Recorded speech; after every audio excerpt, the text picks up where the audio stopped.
morning, everybody. Whether you're on the East Coast, West Coast, or around the world, this is Coast to Coast. We had a dogfight last night for Thursday night football. Finally, a good game on Thursday night, which I'm not gonna lie, I appreciate.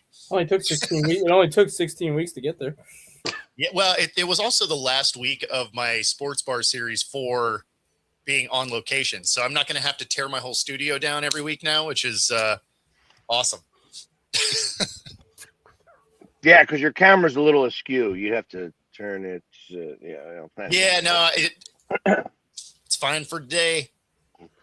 Exactly. It's because I set it up and then my dog walked by it, and I was just like, yeah, well, you know what? Here we are. We're gonna roll with it. Somebody didn't get on the same page with each other. Oh no, she was totally fine. She just bumped it as she walked by, and I'm like, cool. I must have been dozed off at the time of that 2-point conversion. How long did it take them to figure out that was a backwards pass? A while. It took a little while because it wasn't a super clear backwards pass until you had that over the top view, which isn't one that the refs get to see, right? So that was actually dictated down from the booth. Yep. Which is why it took as long as it did, because they were already starting to line up for the kickoff, assuming they'd missed it. And then that gets radioed down that, hey, we got to take a deeper look at this. Right. Because there was a clear possession. Yes, when he exactly. picked the ball up.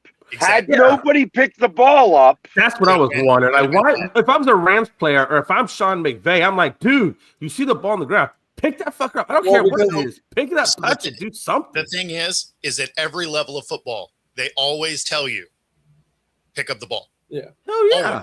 Always. Because you never know what kind of weird stuff is going on. And so they always tell you, hey, walk over, pick the thing up. Because in situations like that, it's a random fumble that glances off a helmet, and you need obvious possession to, figure out if it's a turnover or if it's incomplete or whatever. And so them walking over and picking it up, not that he even thought anything of it. He was just picking the ball up. And he was smart. Ends up being the difference. Yeah. Yeah. When they say play it to the whistle. Well, the whistle had already been blown. No. Is the problem. Or live ball. Realistically, play it like it's a live ball, but yeah. Realistically, that's the issue. It could because have been. It's like that. That is really the play. That's what I thought it should have been. Yeah, when I go back and watch it, I'm going to see exactly when the whistle blows.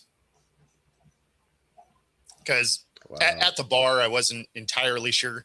Because everybody was a little bit loud about missing it. So it was a crazy play. It was absolutely a backwards pass. First time I've seen that, though. Watched a lot of football. I've not seen somebody get blasted in the helmet and get a 2-point conversion out of it. Right. Hey, on any given Sunday, Bo, that's what they say. Yeah. You never know what's going to happen. Well, that's why Puka's going to get fined a lot. It don't matter. The moment it goes up on X, you can't take it down fast enough. No. Someone will screenshot it immediately. He actually has a couple of fines headed his way. So can someone explain to me what happened with Puka Nacua? I didn't know anything about it, and then I saw him apologizing for stuff before. Yeah. So one of them is actually kind of stupid. So obviously he kind of low key complained about the refs on Twitter and then took it down. Okay. That one is absolutely going to land you a fine. You can't go after the refs. NFL doesn't play with that at all. The other one was sure? There's some things they tolerate, but that ain't one of them. The other one was he had a live stream. Exactly. It was an anti-Semitic gesture. Yeah. The thing is I didn't even know that was. I watched him do it. So he rubbed his hands together, and apparently that is some sort of sign for Jewish people being greedy. I would have never known that either. Yeah. So he Yeah, didn't. and that is so ridiculous. I tell you what, when I get excited sometimes, I go like this. You know what I mean? It's a common thing that I do I and came. all of my life. Now I Yes. got to worry about somebody saying I'm going to be anti-Semitic because I get excited about something. Are No, you kidding me? that's what I'm saying. Is that one didn't make any sense to me at all. I would have never known that was a thing because I would have been like, I would have just been thinking that was like, oh, money, keep feeding me, right? Like, I don't know. I would have never thought anything about it until I saw the report. Well, So- they weren't The doing fact that this. somebody- They weren't I doing think- this. They were doing this, like the symbol of greed. I mean, it is the symbol of greed. Like, that's what they do. But- Yeah, they're like, like, And I like only know that Smithers, because I have a like friend of mine that's Smithers, Jewish. when he's like, Honestly, that's where my brain would have went is Smithers, right? Yeah. So yeah, I don't know. Some of these things are a little bit out of hand. But so I mean, but realistically, the part of that really is the issue was that he was prompted to do that, and yes, that prompt was anti-Semitic. well, and the thing that's really kind of weird about it is it was by his friend who is a Jewish guy. So like, if anybody was going to know that it would be him, right? Right. So, But Puka should have known that when he said, hey, man, do this. It's a Jewish thing. And say, he should have already known, hey, maybe I shouldn't do that. Maybe I don't want to piss people off. Even no matter who this guy is, I don't know how they're going to take it, I would never. Why are people jeopardizing their careers or fines or financials over stupid stuff, man? But it's crazy. no, and Rob, you're not wrong, right? Like the swastika actually was a symbol of hope before the Nazis decided to mess that thing up. So I mean, and actually, even things that we probably all played as a kid, right, where you'd give the OK symbol below the belt, and if your buddy looked at it, you got to punch him in the arm. Now all of a sudden, that's like a clan symbol or something. I'm just like, what are we doing? What? Guys? Really? Oh yeah. It's super dumb. Wow. I did not know Proud Boys. that. It's a Proud Boys. It's not. Nobody was there to remember what that clan did. Like, oh, we did this well before, like where you're making the OK symbol. No, what he's saying and what that thing did is it was not associated with it, and then they just adopted it essentially, and so now it's being associated with it because they're assholes.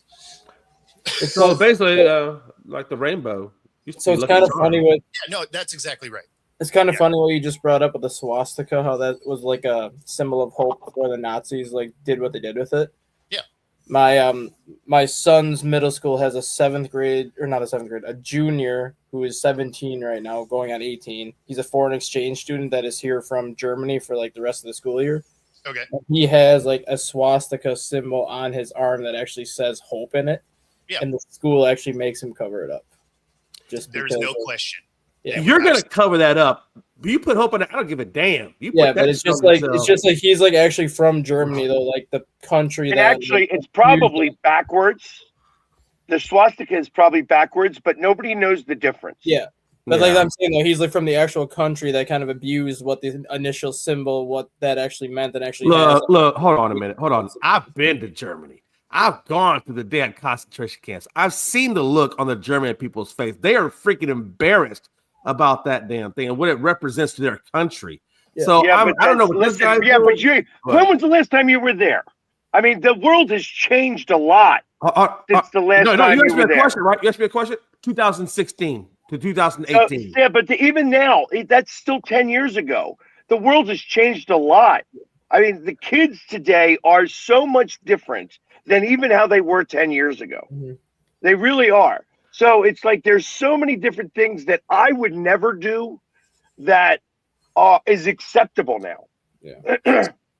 So I'm not trying to poo-poo past what your experience is there, Jay. But what I am saying is that, I mean, this kid's 16 years old, 15, 16 years old, and he's got a swastika. Truth of the matter is the swastika is an Indian symbol for sun. And that's what it is. And that's the original meaning. That was the meaning before the Nazis got a hold of it. and everything else. But it's And like so it's like they say though, Pags though. But once something gets horrifically attached to it, I'm sorry, I don't care. That shit don't mean nothing no more because it ruined it. It ruined it. I'm sorry. It may have used to mean that, but you go ask the German or the Jewish community if they look at that shit like hope. If they want to see that stuff like hope, I'm sorry, I'm going to get political, let's calm down. Like this is a Friday. Let's keep it light, man. I know, but It's I mean, you can't Christmas. talk It's about Christmas. things and then not have an emotion to it. I mean, I'm not trying. I didn't want to go that direction, but once you say that, I didn't bring that up. But once you say that, that doesn't evoke an emotion in me because I've been there and I know what that means. I mean, I was there too. I apologize. I didn't mean to go been, political. You know, I don't do that. Yeah, that's what I said. I'm not trying to poo-poo past your experience. Yeah. What I am saying is that kids today don't care about Yeah. history. They just don't. Mm-mm. And that's Like the mindset where that- it all kind of falls into Like that the mindset category. the mindset that a lot of high schoolers and even like early like freshman, sophomore, college students have now when it comes to history, and it's a horrible mindset to have because like our country is shaped because of history. Like our country is what it is because of all the historical events that took place. But a lot of the mindsets of like the kids that I deal with from like coaching in high school and everything now is it's history, it's over and done with, let's move on. Like that's the mindset that a lot of these kids have now, where it's like all this stuff happened hundreds of years ago. I was not around then. Who really cares about what happened? I'm only worried about what's happening now and what's going to happen. And the later. scary thing about that is history always repeats itself. No, exactly. But that's what I'm saying. Like a lot of these students now, like obviously they know like everything that took place before they were even born, or is like how our country is and how the world is. But it's just like they have the mindset like it's happened, it's over and done with. It is what it is. Let's just focus on now and worry about what's going to happen later. Yeah, if you're not aware of your past, though, you are destined to repeat it. No, like that they're aware of like what happened, but they don't like.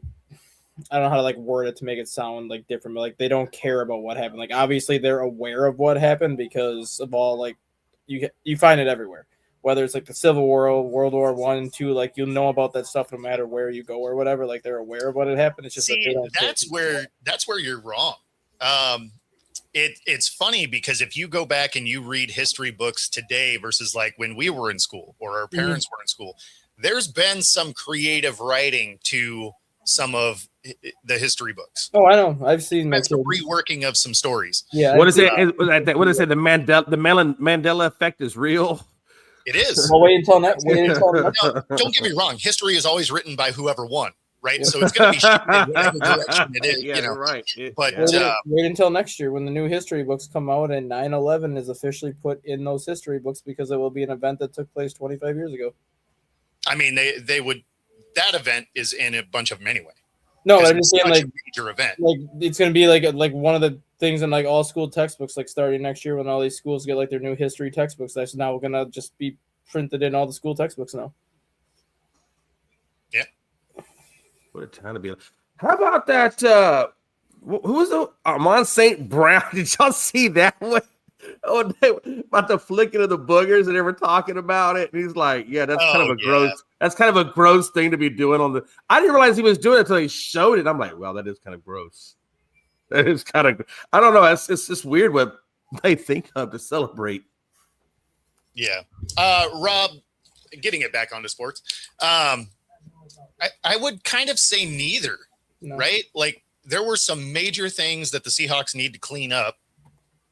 But this is what a game of two of high caliber teams look like. Like they go out and they beat each other up, and they have moments where they shine and fall apart. And I mean, you look at again both games with the Rams. Point differential for both games combined is 1 point. Mhm. So I mean, these teams are about as evenly matched as you can get. And like And the truth of the matter is that the Hawks were saved by the refs in the sky. Yeah. They were on that saved by the 2 point refs in the sky. Yep. Yeah, That because I have to imagine that when they blew the whistle and he went over to go grab the ball, like you said, nobody was moving. Mhm. The whistle was already blown at that point, and he went to go grab the ball out of the end zone and hand it back to the ref. Yeah. Well, and that's why I'm And- going to go back and see exactly when the whistle was blown. Would it have been if the whistle was blown and then that means it's now the Yeah, ball dead is play. dead and then he It should be touches dead. the ball after it's dead? It should be a dead play. Yeah, It- I was about to say, it would be the or they should have at least given the opportunity to retry the 2-point conversion. No, maybe. it'd be a dead play. It would be just like an inadvertent whistle. Right. That's during a play, like it's just dead wherever it is. So like when you see a fumble somewhere else on the field and it's picked up and they start running, but they blew the whistle, it's just down where they recovered it because they blew the whistle, right? Right. So I'll be curious to see when I go back and watch it to see exactly how that sequence came together. But because there was a clear recovery, like it was the right call in that way. So Right. And that just was shows solid you.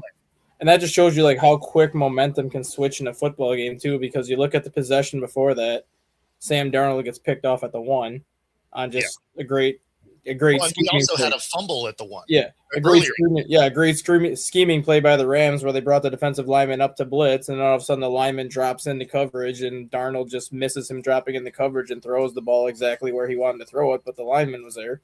That was actually going to be an interception anyway. Yeah, it wouldn't have been the lineman though. If you watch that play, so that D end drops back, Yeah. makes a great play, right? Great hands by a big man. But even if he wasn't there, he was trying to force it Yeah, JSN, Yeah. and he was trying to throw a laser, hmm but the coverage was underneath, and so that was absolutely going to be an interception anyway. Like if he was trying to actually get JSN, he needed to put some touch on it and throw it over the top, right. as that was the direction he was open. But like that was a play to the That play was bad in every possible way. Like if that big man just wasn't there, it's still an interception. Yeah. And that play could have ultimately, killed all the Seahawks momentum just because you're going in to score and now you're not scoring and the Rams are still up by 2 scores at that point. But then Seattle goes down and then they get the break they did. And I think once the Rams found out that was a 2-point conversion, you could see that they were shell shocked. Like, what the hell just happened? Like, Yeah. wasn't that an incomplete pass? How did they just get 2 points on this? No, that's exactly why I'm going to go back and look at that sequence and see if the whistle was blown. Like Because even the announcers didn't even know what was going on. positive that it was, but Yeah. I mean, maybe they just didn't, right? So I'm going to go back and look just because it was again such a weird sequence. And even the announcers didn't even know what was going on. Like even when the NFL rules expert was trying to explain like what they were looking at on the replay, like both Al Michaels and Kirk Herbstreit were confused. Like I didn't even know that was like a possible thing that could even happen. I mean, it was a lateral, so I mean, and it was deflected forward by. That was, I think, what threw everybody off was that it was a lateral, but it got deflected forward, so people didn't even think it was a lateral. They thought it was just like a pass that got like deflected and just went forward. Well, it was not only was the call beneficial to the Hawks, but because it was deflected forward by the defense, you can't advance that ball. Yep. Right? It's not like it was a fumble where only the guy that fumbled can advance. This was a fumble forward off the defender, so that's just a live ball. Anybody can play it. And I think There was just and that's the thing is I don't remember hearing a whistle, but that doesn't mean it didn't happen. Yeah. Right? So I'm very curious to go back and watch it. And I think the best part of the whole play is like usually if players think it's a live ball, you'll see them like That's a good one, Donna. you'll see them like sprinting to the ball and like trying to like pounce on it like it's a live ball. Zach Charbonnet just went up to it like so casually and just kind of like walked into the end zone, picked it up, and just kind of stood there for a second. And Well, then everybody thought the play was done. that's what I'm saying. It was just like such a casual ending to that play. Like nobody even thought to like jump on it and pounce on it. Like Charbonnet just kind of walks up to it, picks the ball up, and has both. I mean, think about it. The Rams could have picked that up and gone the opposite direction, and they would have had to give them 2 points. 100%. Yep. They absolutely could have. And yeah, McVay was mad, no question. And they were getting ready to line up for kickoff. So Or what would have been worse? Here's what would have been worse: had the Rams picked it up and threw it to referee out of the end zone. well, it It wouldn't would have mattered. been a 1-point safety. Mhm. That's that weirdo rule Well, that no, you 'cause can it get was a picked up. 1-point safety. It wouldn't have, because it was being picked up in the end zone. So it would have been nothing. Because Yeah, they it would have depends on how he did it. Depends on how he did it. So it'd been like a touchback, basically. Yeah. Yeah, because if the nose of the football comes out of the end zone, Well, no, and the then whole ball has to come out. Only the nose has to get in. So to score, you just have to break the plane. For it to not be a safety, the whole ball has to leave. Got you. Well, anyways, just so that you know, the Seahawks are not in the playoffs yet. Yeah, they clinched it last night. They did not. They did not clinch it last night. They said have a 99.999% chance, but there is a way that they could get out. There's a lot that would have to happen to make that occur. But the first thing is that they'd have to lose both games. Green Bay would have to win out and lose the division. And by doing that, and by Chicago winning the division, and by the tie, what would happen is that Seattle would be out of the playoffs as a 12-win team. How would they be out though? Because the Lions have 6 losses. Doesn't matter. The Lions wouldn't even be in the playoffs. I'm so confused. So you would wind up having 2 teams. Yeah, they have instead of they have the 3 Seahawks teams from the West. They have the Seahawks as clinched right now. They have the Seahawks and Rams as the only teams that are the clinched. Hawks are in. That win clinched it. Yeah, the Seahawks Okay. and Rams It are doesn't show it clinched on my side here, Yeah. and they're usually really good about this stuff. So Yeah, if you go to the NFL playoff standings right now, the Rams, the Seahawks, and the Broncos are the only 3 teams that have clinched right now. but anyways, they did not. I call fake So here's- news on Pags. Fake news. So here's the rules on what has to happen. If by chance the Seahawks beat the Panthers, the Rams cannot win the division. Yeah. Okay. yeah, So there's they the got to X be next win to that. Seattle's the X. Yeah, 'cause However- they're the tiebreaker. However, that does not mean that the 49ers, if the 49ers win out, including beat Seattle, Yes. they would have the better division record, and the Correct. 49ers would not only win the division, would win the number 1 seed.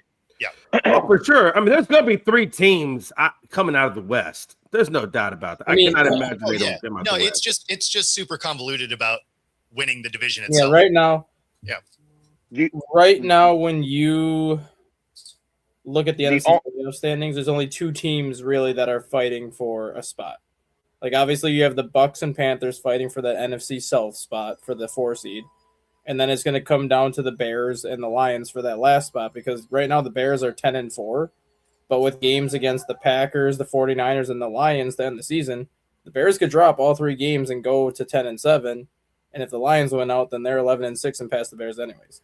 So the Lions can still get in. They just have to win out and hope Chicago loses out, which Chicago has a type of schedule where they can lose out because those 3 games are not going to be easy. No question. Yeah. So the Rams can only win the division if Seattle loses to the Panthers. Yeah, they have to lose both games. And no.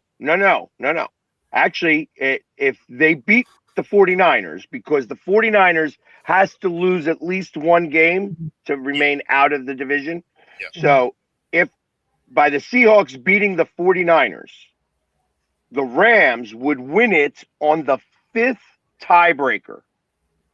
Yeah. And that's the strength of victory, the combined winning percentage of all the teams you've beaten. That's where it would fall. If it wound up being a tie there by a chance, the strength of schedule would also go towards the Rams. Yeah.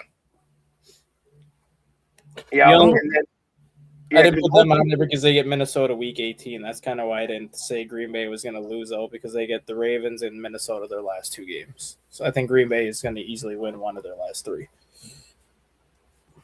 I wouldn't have the Ravens as an easy win. No, like Minnesota's a game that I'm considering, and like they'll probably just crush Minnesota in week 18. So even if they go lose the next 2, they'll probably still get in because of that.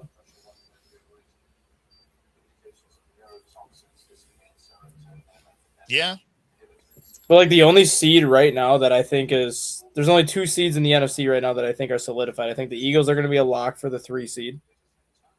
And I think obviously the NFC South winner is a 4 seed, but every other seed in the I disagree with that. Yeah, I Eagles actually is sort think of the that the 2 there. Eagles are going to wind up being the 2 seed. Yeah, the And I 4 seed think is that's like because Chicago is going to wind up losing. I think that being the case, the Eagles' best case scenario is to be in the number 2 seed. Yep. Yeah. The number 3 seed is too tough of a road. Yep. I'll be honest. Well, I mean, but- 2 or 3, you're getting a team out of the West. right. Correct.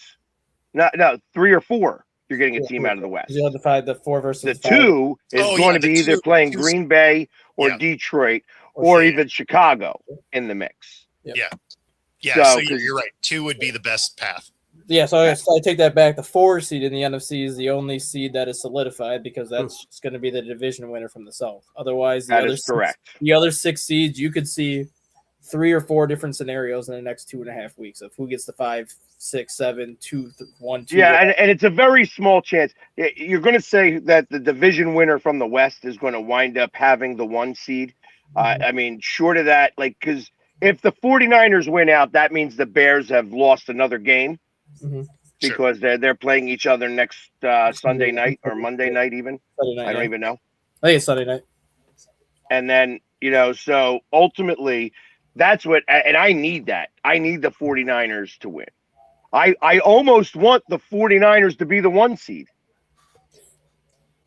That's my perfect scenario. Because then, as the 2 seed, everybody's got to come to Philly, which makes that a hell of a lot easier.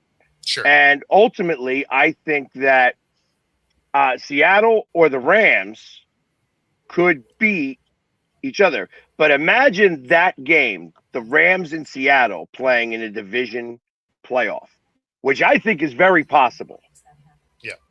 Yeah. Saying that it's, usually as long as somebody doesn't, Tampa Bay or the Panthers, if they have a losing record when they go into the playoffs with an 8-9 record, at that point, all bets are off because every time a team has a losing record and goes into the playoffs, they win their home game. So it's just that's just common knowledge for whatever reason. So being the 4th seed, and all of a sudden they're going to be taking out the Seahawks, as the 5th seed. Right. But I ultimately, thinking about that, I foresee Seahawks, Rams, like division matchup almost.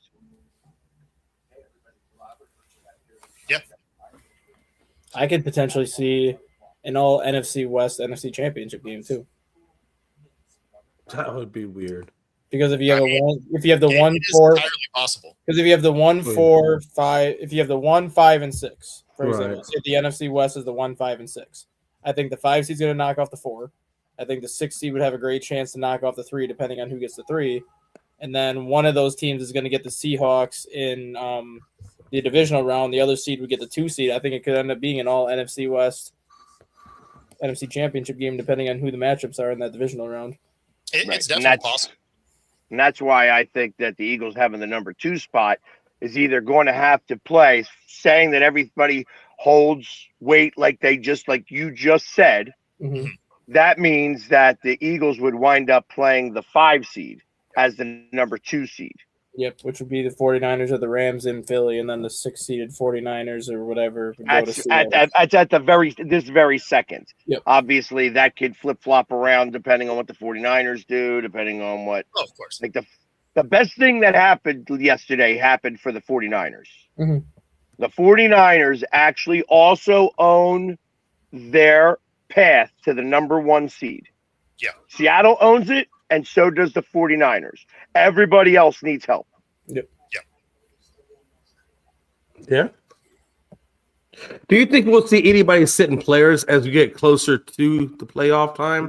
Not right now. There's too much seeding on the line in the NFC. I was right going now. to say, I'm saying once that, do you think I guess I'm really referring to the last week. well, so that's the thing, is probably not, because so many of these need both of these games to get decided. Like So the NFC West will be decided week 18. You can't afford to sit people until Exactly. week 18. Same with the NFC. And the Eagles, and thinking about that way, say the Eagles win this game, against the Commanders, and then they win in Buffalo, you Mhm. figure, oh, well, maybe they'll rest their guys in that last Commanders game. Mhm. To keep the number 2 seed, they wouldn't be able to do that. Exactly. Because if they lost, and who knows what Chicago's going to be doing? Obviously, there's a lot of different things, and I have a feeling, I just have a feeling that, again, I'm going to put my tinfoil hat on right now, that this is going to be a very difficult game for the Eagles to win due to calls done by the refs. They're going to call a very strict game. Yeah. Here, and I mean that in a good sense to the refs. You know what I mean? I'm not trying to say that they're fixing it, but what I am saying is that they're going to call a very strict game, and they're going to give Washington every opportunity to win because they want the drama to continue a little bit more for another week. Yep. And the Eagles being in the number 3 seed is no bueno. Yeah. I mean, I think that's not it. if you had to ask my opinion, like how things are right now, if everything stays the way they are heading into Week 18, the only 2 teams that I could see resting starters would be Denver because they would have the NFC West clinched and home field clinched, so they wouldn't have anything to play for, and then either Carolina or Tampa, whoever's got the NFC South clinched. Yeah, and do you want to rest because then you get a second week of rest? Yeah, but they might play starters. They might play starters the first half and then sit in the second half. But like theoretically, the only team that might like rest their starters the whole game is going to be Carolina and Tampa. Whoever has that division but they're not because they play They this play. weekend, and then they play again. Well, no, but if let's just say Tampa beats Carolina this weekend, and then Carolina loses to the Rams. Well, then Carolina's out Week 18, and then Tampa can rest the starters that way. Well, that's assuming they win out. Yeah. Though. Yeah, that was assuming Tampa wins in the second. Exactly. I mean, this could be this really. I don't think they do. I think both those teams are. Tampa is playing the Dolphins. Yeah, but Panthers, Dolphins, Panthers. Losses. Yeah. Tampa's had bad losses, especially because of all the injuries they have. So I would bet that week 18 game matters for them. So you could maybe only have. Well, I have a feeling that's what's going to be Sunday Night Football. They're going to make that the Sunday Night Football. They're going to flex that game. Or do you think it would be Seattle and San Francisco? If the division is on the line heading into Week 18 for that game on Sunday night. That could very well be too. Because it's West Coast, so you would just put them as the late game anyways, just because that would have a lot more bearing on who gets the 1 seed, who gets the 4, the 5, the 6, all that stuff. Then you would see that in that case, you would wind up seeing Tampa Bay and the Panthers play on Saturday. Yep, it'd probably be the 7 o'clock game Saturday night, and then the Niners and Seattle would be flexed into Sunday night. That's really, when you look at the schedule, that's really the only game that makes sense for that last Sunday night game on Week 18 because it has so much implications for the barring everything holds true, that everybody holds, carries their share of the water. Because that can literally shift like 5 teams around in the NFC playoffs if like San Francisco were to beat Seattle. Now you have like everybody will be shifting in the NFC playoff picture versus if Seattle wins, then the seeding still pretty much stays as what it is right now for the most part. Why are they doing Saturday? Why is the NFL doing Saturday games? I don't mind it, honestly. College football's done. I don't mind it. No, I was just curious why they do. They do it. They start it after the Army-Navy game. There's Right. no college football besides the bowl games, but the bowl games take place every day during the week once the Army-Navy game's done. Like there's a bowl game that was last night. You have the college football playoffs today and tomorrow, but Yeah, Delaware won the Cure Bowl. yeah, first ever bowl game for Delaware. The Blue Hens won the Cure Bowl. Yippee-yay. They get Xbox for life. So, anyways, so yeah, it's a very murky. Rob, to answer your question here, the takeaway that I had is the Seahawks, if they're going to make a run, they're going to have to figure that offensive line out. Yeah. I have it figured out for you. Don't start Bradford. Well, and with cross out, like there was a real issue at tackle also. Yeah. So I thought that there was going to be a little bit better fill in there, but it just didn't translate well. Obviously, Bradford's just an issue. I don't know why they haven't pulled him out and thrown Haynes in instead. But even the rookie Zabel was getting beat up on in that Right. game. There were a few times that he just straight up missed the block altogether Right. and gave up a free rusher that just blasted Darnold. So, I mean, it's there's some very real issues with those guys up front. If you're going to go against, if you're going to make a run in the playoffs, you're going to have to figure that out, because obviously they got lucky to sneak by the Rams. Mhm. But obviously you can't have Darnold turning the ball over, but he also can't be, inspecting the grass constantly either. Right. So I mean, at this year, I think in general, though, from both the NFC and the AFC, I think this has the potential to be one of the best playoffs that we've had in a long time. When you just look at the quality of teams, the caliber of teams, and just how good a lot of these playoff teams are, top to bottom, on both sides of the ball. yeah, I think based on what we've seen so far, your Super Bowl champ comes out of the NFC. I mean, take away obviously Full birds. Yeah. take away like the All obviously the birds. yeah. Take away the Saints and the NFC, or not Saints, but the NFC South division, where that division's been crappy now for 7, 8, 9 years. Yeah. The rest of the playoff field has actually earned getting into the playoffs when you look at just how good some of these teams are. Oh, Like the NFC West being as loaded as it is, like those teams have earned it. They've beaten up pretty much everybody outside of the division and then just knock each other out in the division. NFC West with the Broncos and Chargers, like they've proven that they've overtaken the So Chiefs the, now and the taken AFC West is weird, because the Broncos, the way they play, could be a real problem when because they don't try until the fourth quarter. Yeah. And then the Chargers, they're just so wildly inconsistent, right? So that's where they can get exposed, because, I mean, that's the thing that is great about football, right? Is once you get in the playoffs, you're one and done.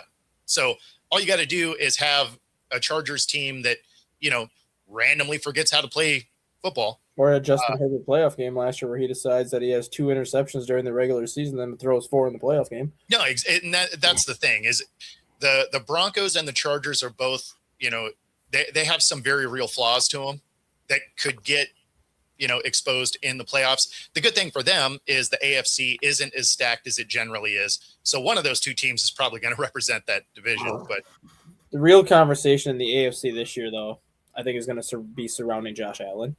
And now that Patrick Mahomes is not in the playoffs, if Lamar Jackson and the Ravens don't get in, is this the year that Josh Allen finally kicks the door down, because the only guy that's been able to beat him in the playoffs has been Patrick Mahomes. So if he can't get to the Super Bowl the year that Patrick Mahomes is not in the playoffs, you're going to start asking some questions about Josh Allen if he can ever get his team there. no, and Rob, that's exactly what we said. One of those teams that go in with a losing record for whatever reason, they win that first game, probably because they're playing with house money. They're as relaxed as you can get. Mm-hmm. So you do have to be, leery of that a little bit. I do have a question for Pax. With as good as the Eagles and the Rams are playing right now, and with the issues you guys have had within your offense, how do you see the Eagles matching up against those two types of teams going into the playoffs? Defense. Well, the defense is the defense is a lot stronger. The Rams won the first half. We won the second half. Yep. Now, does that mean that they, for some reason or another, Sean McVay doesn't like to beat the Eagles? Can't beat them. Did in the playoffs last year. Yeah, it's like he lost last year. They've lost it the last time they went to the Super Bowl. And like it said, the Rams is Sean McVay is not very good. I think what happens, honestly, I think he outcoaches himself. Yep. Yeah. I don't feel like that obviously it was luck that the Eagles were able to block a second Right. Oh, no field question. goal. Yeah. You know what I mean? Right. That has to do with luck. Actually, that has to do with really good coaching. Mm-hmm. Because not only did they exploit the weakness once, they were able to do it twice. Yeah. You know what I mean? So it's like, and the fact that bad coaching on the Rams side, that they didn't fix the problem after Exactly. the first block. And So I'm not as concerned about the Rams. I am more concerned about Seattle. And I also think that the 49ers coming out to Philly, the 49ers have won in Philadelphia. Mhm. Now, I have a feeling that if we were in a playoff game against the 49ers, it's the last playoff game, they got their butts handed to them. You know what I mean? And that'll be shown all over the place. Wasn't You that want the to game that talk Brock about Purdy the got- wasn't that 49ers the game getting that their Purdy got backup. hurt? Wasn't that the game that Purdy got hurt though? Where he Yeah. hurt his elbow in like the first drive or the first quarter or whatever. It was Correct. like a 7-7 game when he got hurt, and then after that it was like 34-7 or whatever it was. Yeah, I mean, that game got so out of hand. Like you even had CMC take a snap because they were A few ripping of them, yeah. backs. They changed the rule on quarterbacks because of that game. Yeah. You know, like that's like, okay, we're down to our fourth string quarterback. Oh, he got hurt. Now we don't have any quarterback. Now Yeah, they're like, and it's- oh, CMC, you're doing everything anyway. Why don't you take some snaps, buddy? Put Debo in the backfield since they used him as running back 90% of the time in San Francisco. Hey, here's your arm wristband. You're the new quarterback. I No, don't he need to, legitimately took a couple of snaps before Purdy gutted it out and came back in and was terrible. But Yeah, but couldn't throw the ball. Like he had to Exactly. hand it off. And that is Yeah, the there one was thing I nothing. will say about McVay though. Like as good of a head coach as McVay is, a lot of the losses he does not necessarily outcoach himself, but he gets too cute. Because there's times where you're up by 6 points with like 3 minutes left, and all you got to do is run the ball to run out the clock, run the ball to run out the clock, and then he'll be like, 3rd and 4, let's just try a pass on this and just see what happens. And all of a sudden, it's an incomplete pass. You save that team one timeout, and then that team goes down and scores, and now you're in overtime where you lose. yeah, I mean, I don't know. It depends on, I'm a fan of continuing on with what has won you the game. Mhm. Like when you get out of some of the things that's working, like on defense, I always hated prevent.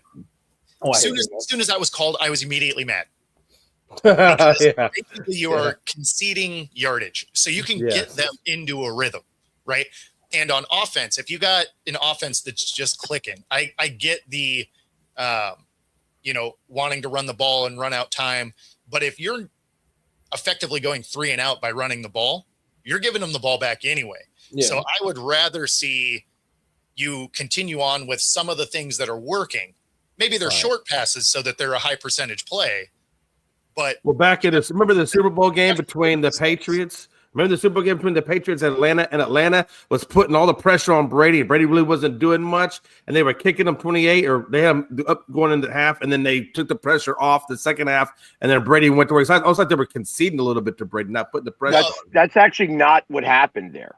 That's what it looked like to me. Well, no. So what happened is that the defense was killing Brady. yes, And they wound Yeah. up getting 2 turnovers that scored for touchdowns. The Atlanta Falcons offense had not been on the field since like midway through the second quarter to midway through the third quarter. Yeah. It was like a total of like 58 minutes Yeah. that the And the- offense did not touch the field. And even though they tried to get things going again, they couldn't. You know what I mean? It was that's like what they- Kyle Shanahan said. He's They like, got- when you're, that- as an offense, when you're off the field that long, Kyle Shanahan said there's no way that if you're off the field for 30 plus minutes of game time and almost hour and a half in real time, when you look at like the halftime show and everything else in between, it is almost impossible for your offense to get in some kind of rhythm because the players are just sitting on the bench. They're just standing on the sidelines. They're like, oh, well, Well, we're I still here. We're still here. We're still here. And then you go out there and one thing goes wrong and then it starts spiraling. another Super Bowl that was exactly that way was the Niners and Ravens. Mhm. Like with that the was- power Yeah. outage. yeah, power chip.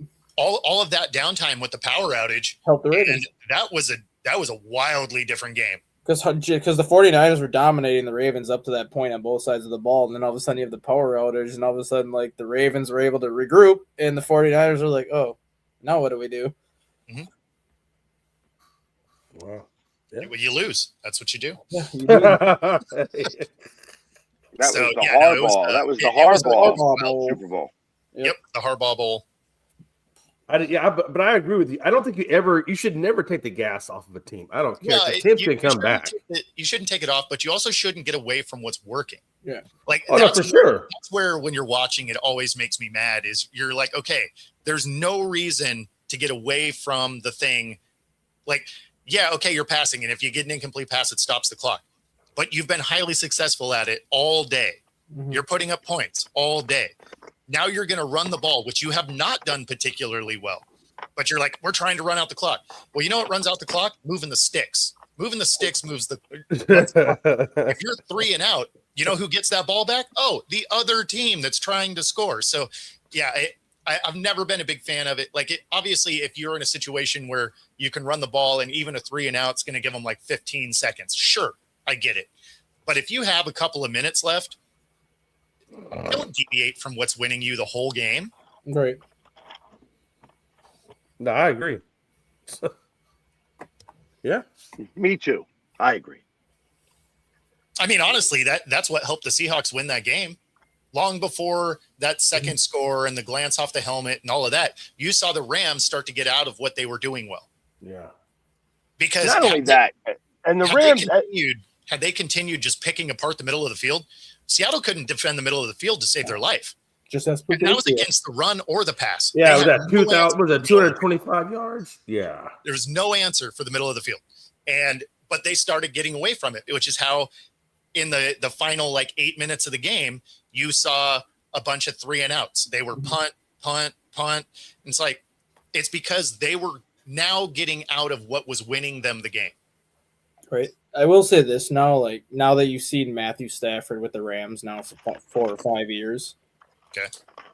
you do really have to appreciate the way he plays as a quarterback. Like he never got the love and respect he deserved in Detroit because Detroit was terrible when he was there, and he got his ass kicked behind that offensive line because the offensive line was terrible. But yet he put up amazing numbers every year. I was going to say, what are you talking about? He was a fantasy football monster. But fantasy football monster. But he never got like the media love and respect that he gets now, just because the Lions were so bad. It's like Matthew Stafford has been one of the best quarterbacks of like this generation of football for so long. Like he throws such a pretty ball.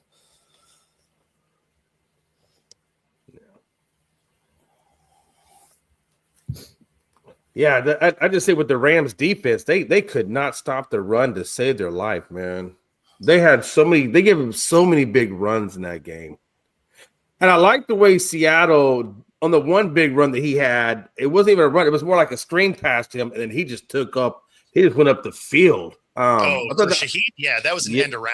So, yeah, man, that was good stuff. He was obviously that punt return for a touchdown was awesome.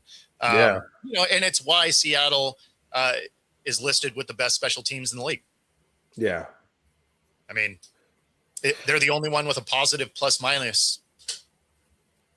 So as long as I wish those quarterbacks could have put a little bit better coverage on Puka, because Puka was just murdering them. Well, no, and that was the thing. With Adams out, I really didn't get why they weren't bracketing him. Like they were playing a lot of zone. Mm-hmm. Right. They should have had like a man zone scheme where they had somebody following Puka and a safety that was bracketing, right? Basically, dare that team to beat you any other way. Don't let Puka Nacua go off for a bunch of scores and a ton of yards. And like, you can't do that. You can't play the soft zone that you were everywhere else and let him carve you up. Do a, man zone scheme where you're manned up on him. You get him some help. And then you're like, okay, you know what? We're taking your best player out.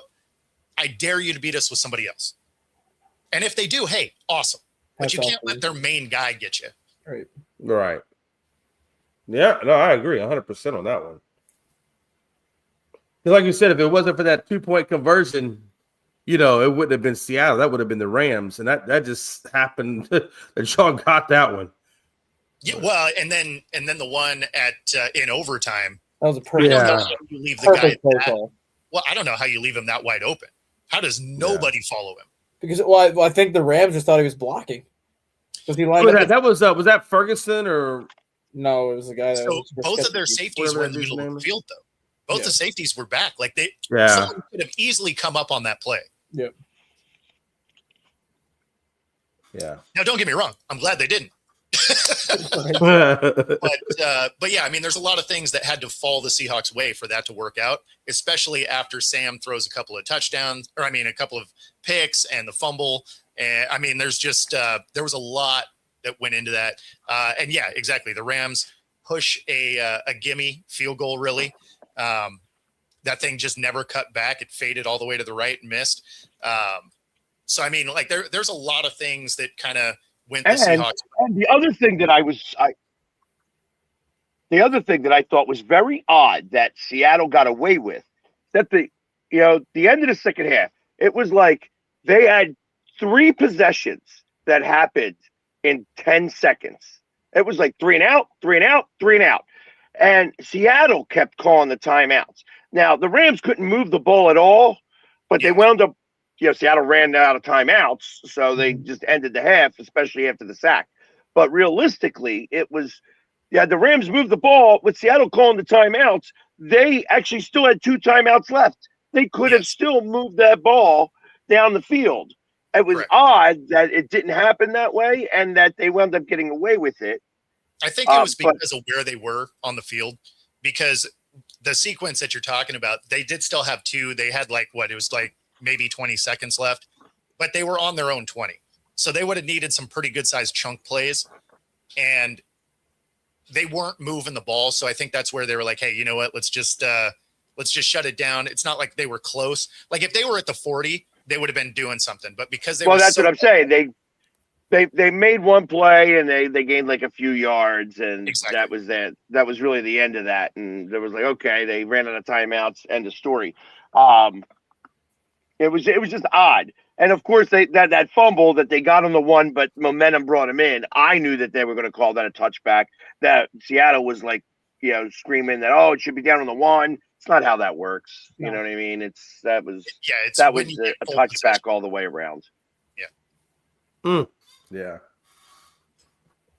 But and I thought, I felt like Darnold they didn't get JSN involved until towards the end.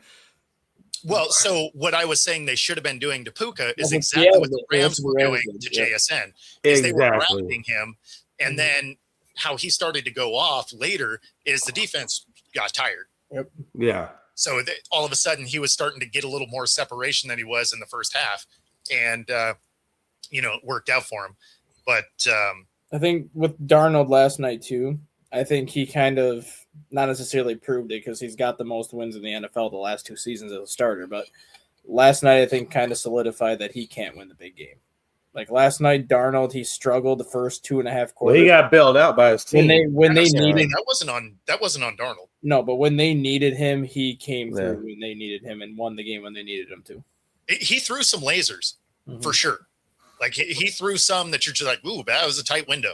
But then he threw some that was like, oh, that was to the other team. Like there was no one else to throw it. Like in the 4th quarter and into the overtime, when they needed him to make a big throw and when they needed him to win the game, he made the throws and made the plays they needed him to make. Yeah. No, he played well at times, and that's the whole issue with this offense is they're just not consistent. Obviously some of it is because the offensive line is the way it is.